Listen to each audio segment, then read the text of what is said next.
உலகெங்கும் வாழும் ஜோதிட நேரம் அன்பு நேயர்களே, உங்களை வணங்கி மகிழ்வது உங்கள் சித்தயோகி பேரம்பளவான். உங்களை ஜோதிட நேரம் மிகவும் கவனமாக ஒவ்வொரு மாதமும் கவனித்து உங்களுடைய பலனை எந்த விதத்தில் சொன்னால் உங்களுக்கு எவ்வளோ ஆறுதலாக இருக்கும்ன்றத மிகவும் நுட்பமாக அந்த கணிதத்தை உங்கள் முன் வைக்கிறோம். இந்த அக்டோபர் மாத பலனை பற்றி நாம் இனி பார்ப்போம். துலாம் என்றாலே ஒரு நீதி அரசன்.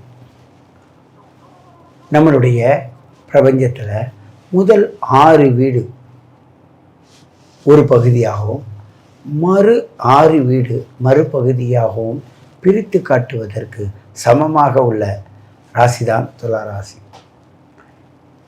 இயற்கையில் மட்டும் இல்லைங்க, இவங்கள்ட்ட என்ன பண்ணணும் என்ன பண்ணக்கூடாது, எக்காரணத்தை கொண்டு இவங்களை குறை சொல்லக்கூடாது, எக்காரணத்தை கொண்டும் ஏற்ற இறக்கம் பேசக்கூடாது.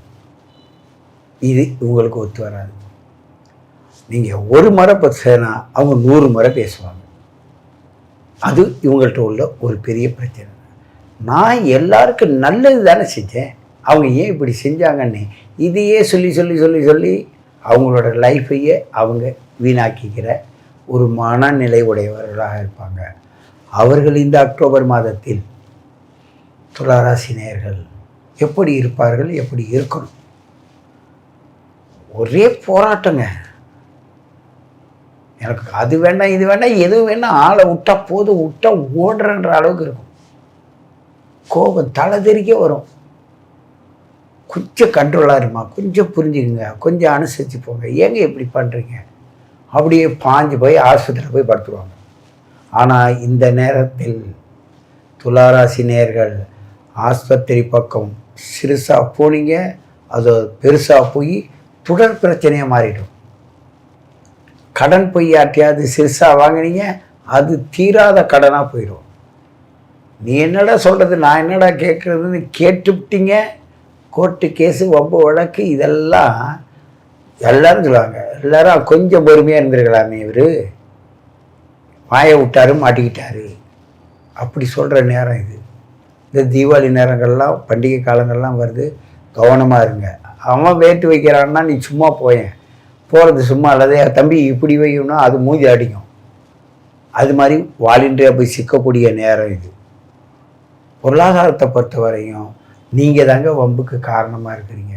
போதி என்ற மனதே பொன் செய்யும் மருந்துன்னு நீங்களே சொல்லுவீங்க. நீங்கள் கரெக்டாக தான் இருப்பீங்க. ஆனால் சந்தர்ப்ப சூழ்நிலை உங்களை பிடிச்சி இழுத்து விட்டுரும். அதில் உங்களை நீங்கள் புரிந்து கொண்டு வாழும்போது தான் உங்களுடைய நுட்பங்கள் இருக்கும். இன்னும் வெளிநாட்டில் இருக்காங்க பாருங்கள், அவங்களெல்லாம் பார்த்தீங்கன்னு வச்சுங்க, அப்படியே அடங்கி போய் உட்காந்துருப்பாங்க. காரணம் பொருளாதாரம் இருக்குது, அதை எந்த நேரத்தில் எப்படி பயன்படுத்தணும்னு தெரியல, முடியல, எடுக்க மனசு வரல.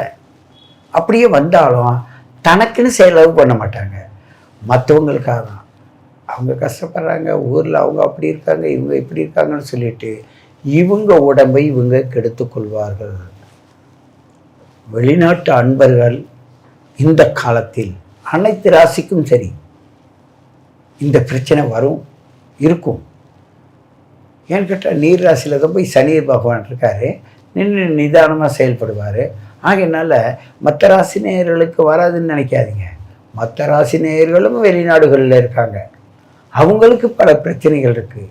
சில பேருக்கு எல்லா பொருளும் இருக்குது, கல்யாணம் ஆகலை, எல்லா பொருளும் இருக்குது, கல்யாணம் ஆகிறது நடக்கிறதுக்கு தயாராக இருக்குது, ஆனால் எதை கட்டுறதுன்னு தெரியல. சில விஷயங்களில் சில விஷயத்தை மனம் விட்டு பேச முடியும், சில விஷயங்களை மனம் விட்டு பேச முடியாது. எப்போ உங்களுக்கு மனநிலையும் உடல்நிலையும் பாதிப்பு ஏற்படுது, அப்போது உங்களுடைய date of birth, time of birth, place of birth கொடுத்து எங்களோடு கலந்து உரையாடி பாருங்கள். உங்கள் வரலாற்றை அப்படியே சிற்பத்தை அப்படியே செதுக்கி தரோங்கள்கிட்ட. உங்களுடைய பக்கமான வரலாற்றை உங்களுக்கு பக்குவமாக சொல்லி உங்களை சரியான வழியில் நெறிப்படுத்தி விட்டால் நீங்கள் இப்போ நடக்கிறத விட பல நன்மைகளை அதிகமாக நீங்கள் செய்ய முடியும், செய்வீர்கள்.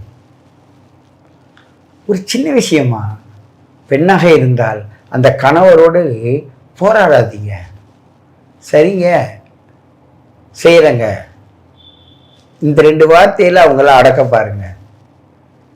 நீங்கள் ஏதாவது பதில் கொடுத்தீங்க, ஒரு பதில் 10 பதிலாக ஆகி அது என்ன ஆகிடும்னா நிறைய பிரச்சனைகளை கொண்டாந்து விட்டுரும். அதுக்கு குரு பகவான் பார்வை இருந்தும் பிரயோஜனம் இல்லாத போயிடும். ஆகையினால குழந்தைகளால் பிரச்சனை வரும், பொருளாதாரத்தால் பிரச்சனை வரும். இந்த ஊர் பயணம் போவதற்கு இப்போதைக்கு ஆசைப்படாதீங்க. ஊர் பயணம் போகணுன்னு புறப்படுறதுனால பிரச்சனை வர்றது தீர்க்க முடியாது. அது மாதிரி பிரச்சனை வந்துடும். ரொம்ப ரொம்ப கவனமாக இருக்கணும். அதாவது ஆசைப்படுவார்கள் மனிதர்கள், பேராசையாக மாறிவிடக்கூடாது. துளாராசி அன்பு நேயர்களே, இந்த நேரத்தில் ஆசைப்படுங்கள், வேண்டாம்னு சொல்ல, ஆனால் பேராசையாக மாற்றி விடாதீர்கள். பொறாமைக்காரர்களோடு நீங்கள் பழகுவீர்கள். அவர்கள்ட்ட போய் உங்கள் கதை எல்லாத்தையும் சொல்லுவீங்க. அதை வாங்கி உங்களுக்கு அனுதாபம் பண்ணுவாங்கன்னு நினைக்கிறீங்க. அனுதாபம் பண்ண மாட்டாங்க. இவ்வளவு இருந்து இவ எப்படி இருக்கா பாடுறான்னு தான் சொல்லுவாங்க. இது தேவையா நமக்கு? நம்ம வார்த்தையை கொடுத்து நம்மளே மாட்டிக்கிறோம். இதில் ஏன் உங்களுடைய date of birth, time of birth, place of birth கொடுத்து உங்களுடைய கிரகத்தை சரிபாருங்கள் என்று சொன்னால், மற்ற கிரகங்களும் கோச்சார பலன் சொல்லலாம். ஆனால் மாந்தி என்ற ஒரு கிரகம் இருக்கிறது. குளிகன் என்ற கிரகம் உங்களை ஒரு காயை செஞ்சால் ஒன்று 100 ஆக்கி விட்டோம். அதை நல்லது செஞ்சு 100 ஆனால் உங்களுக்கு லாபம். அப்போ நீங்கள் கவலைப்பட மாட்டீங்க அந்த கிரகத்தை பற்றி. ஒரு கெட்டதை செய்து அது 100 ஆகும்போது தான் உங்களுடைய பிரச்சனை என்னென்னது வெளியில் வருவதுதான் தொல்லையும் துயரமாக மாறி உங்களுடைய மனதை உடைக்கும், விபரீதமான பிரச்சனைக்கு எடுத்துகிட்டு போகும். ஆகையினால் கவனமாக இருக்க வேண்டும் என்று கேட்டுக்கொண்டு உங்களை மீண்டும் சந்திக்கிறேன். உங்கள் சித்தயோகி பேரம்பலவாணன். பரிகாரம் என்பதை நீங்கள் சொல்ல மாட்டீங்களே, ஏன் சாமி? நிறைய பேர் சொல்கிறாங்க. ஒரு மனிதன் உடல்ல இருந்து ஆராசு நிறைய பாயுதுன்றது ஒரு இலக்கியங்கள் சொல்லுது, மருத்துவம் சொல்லுது. அப்படி இருக்கும்போது ஒரு கோவிலுக்குள்ள நீங்க போறீங்கன்னா, கோவிலுக்குள்ள இரும்பு கம்பியால் அடைச்சி சாமியை வச்சுக்கிட்டு அதுக்குள்ள நீங்க போகும்போது உங்க ஆராசலாம் அந்த இரும்பு கம்பியில படாது. அந்த முண்டிக்கிட்டு போகக்கூடாது. மன கட்டுப்பாடு, மன ஒழுக்க வேண்டும் தானங்க கோவிலை கட்டினாங்க. ஆசை, என் குழந்தைக்கு, என் பேரன், என் பரம்பரை, இப்படி நீ சொத்து சேர்ப்பதனால் உன்னுடைய சொத்துக்கள் நீ நினைச்சது போல ஆளுகிறார்களா வரும் வாரிசுகள்? இல்லையே, உட்கார்ந்து அதை அழிக்க தானே வராங்க. அதுதானே நாங்கள் திரிகோணஸ்தானம்னு சொல்கிறோம். 3, 6, 11 இருந்தால் இவன் ஓடி உடைத்து காசு சம்பாதிச்சு வாழ்க்கையில் முன்னுக்கு வருவான். ஒருத்தர்கிட்ட அடிமையாக இருந்து வேலை செய்வான். 1, 5, 9 இருக்கிறார்கள் என்றால் இவங்க பாட்டை முட்டு சொத்தை வச்சு ஆளப்போகிறான்.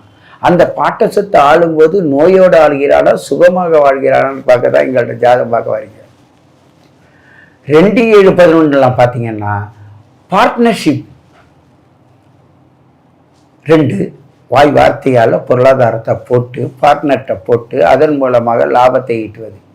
இந்த லாபஸ்தானத்தை பொறுத்து தாங்கள் உங்களுடைய வம்சாவழியை வளருதா தாழ்தான் பார்க்குறோம். அந்த 11ஆம் இடம் என்ன? வெற்றி சின்னம், வெற்றி கொடி, இவன் பரம்பரை எப்படி ஹிஸ்ட்ரி எழுதுகிற இடம். அது எங்கே உள்ளது? உன்னுடைய குழந்தைக்கு 7ஆம் இடம்தான் 11ஆம் இடம். பாவமும் புண்ணியமும் வெளியில் இருந்து வருவதில்லைங்க, நம்ம செய்வதை பொறுத்து தாங்க வருது. இந்த ஜோதிட கலையை பொறுத்தவரையும் இந்த அருமையான வழிகாட்டுதல் மூலமாக இந்த ஜோதிட நேரம் உங்களை அழகாக எடுத்து செல்கிறது. இதில் ஏற்றுக்கொள்வதும் ஏற்றுக்கொள்வாததும் உங்களை சார்ந்தது. அதை அத்தனையும் கமாண்ட்ல போடுங்க, சொல்றது சரியா தவறாக. காரணம் என்னன்னா, உங்களோட நாங்கள் பகிர்ந்து கொண்டால்தான் எங்கள் கருத்துக்கள் உங்களுக்கு பயன்படுதா இல்லையான்னு தெரியும். ஆகையினால் உங்களுடைய பயண பாதையை வெற்றி பாதையாக மாற்றுவதற்கு இந்த ஜோதிட நேரத்தை அணுகுங்கள். உங்களுடைய வெற்றி பயணத்தை மேலும் மேலும் வளர்த்து கொள்ளுங்கள் என்று கூறிக்கொண்டு உங்களை மீண்டும் சந்திக்கிறேன். உங்கள் சித்தயோகி பேரம்பலவான்.